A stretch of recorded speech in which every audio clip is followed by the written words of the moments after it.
मैं आपको संधि बता रही हूँ विग्रह सहित और उनके नाम।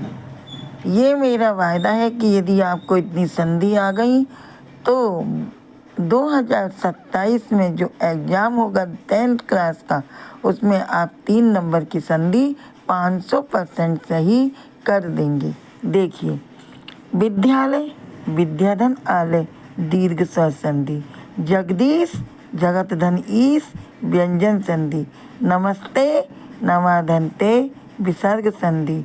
सदैव, सदा धन एव, वृद्धि स्वर संधि। सूर्योदय, सूर्य धन उदय, गुण स्वर संधि। नास्ति, नाधन अस्ति, दीर्घ स्वर संधि। एक एका, एक धन एकः, वृद्धि स्वर संधि। रमेशा, रमाधन ईसा, गुण स्वर संधि। गायिका, गईधन अका, अयादि स्वर संधि। तल्लीन, ततधन लीना, व्यंजन संधि।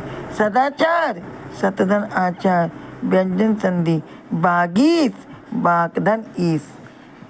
और ये हमारी व्यंजन संधि। आप अब ये संधि तो समझ गए, लेकिन मैं शॉर्ट में आपको नियम बता रही हूँ। जैसे कि स्वर संधि 6 प्रकार की होती है। तो हमारी जब समान स्वर मिलते हैं तो दीर्घ होती है। एक मात्रा एक की आ जाती है तो गुण होती है। आई की आ जाती है 2 मात्रा तो वृद्धि होती है। पहले पद को ता से या मिल जाता है तो यण होती है। अय आदि आ जाता है तो अयादि होती है। और 2 शब्द के बीच में एस या अवग्रह आ जाता है तो पूर्व रूप होती है। व्यंजन संधि, व्यंजन संधि में ये होता है कि प्रथम पद के जब हम टुकड़े करते हैं तो वहाँ पर हमारा हलंत लगा रहता है और संधि को जोड़ने व तोड़ने पर हमारे वर्ण बदल जाते हैं। ये वर्ण ऐसे रहते हैं कि संधि के दिए गए पद में तीसरा वर्ण होगा और उसी वर्ण का हमारा पहला वर्ण करेंगे। जैसे फॉर एग्जाम्पल बागीस है, अब हमने बागीस को तोड़ा तो बाक धन ईशा हुआ।